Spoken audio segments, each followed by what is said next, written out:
মাদ্রাসায় তখনও টেলিভিশন চলছে, দেখেই আমরা একটু অবাক হলাম। ভুল দেখছি না তো? একটু পরেই ভুলটা ভাঙলো। টেলিভিশন চলছে ঠিকই, কিন্তু সেখানে কি দেখানো হচ্ছে?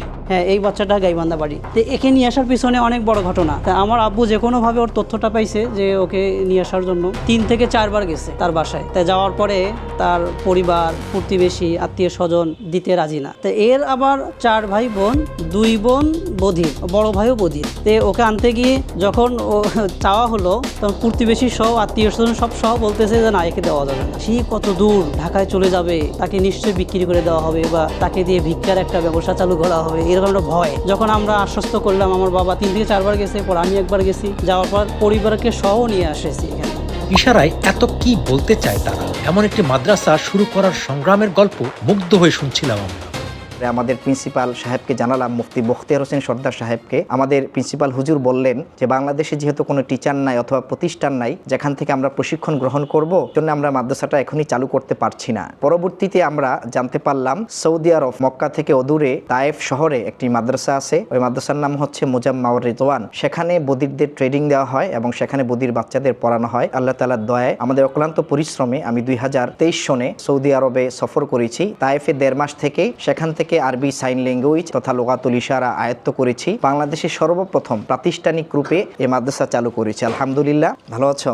সে বলল হ্যাঁ ভালো আছি। তোমার বাড়ি কোথায়? তার বাড়ি ময়মনসিংহে। এটা সাইনে এই যে MY, এটাকে একসাথে ময়মনসিংহ বোঝানো হয়। তুমি এখন পড়বে আলিফ বা তাসা।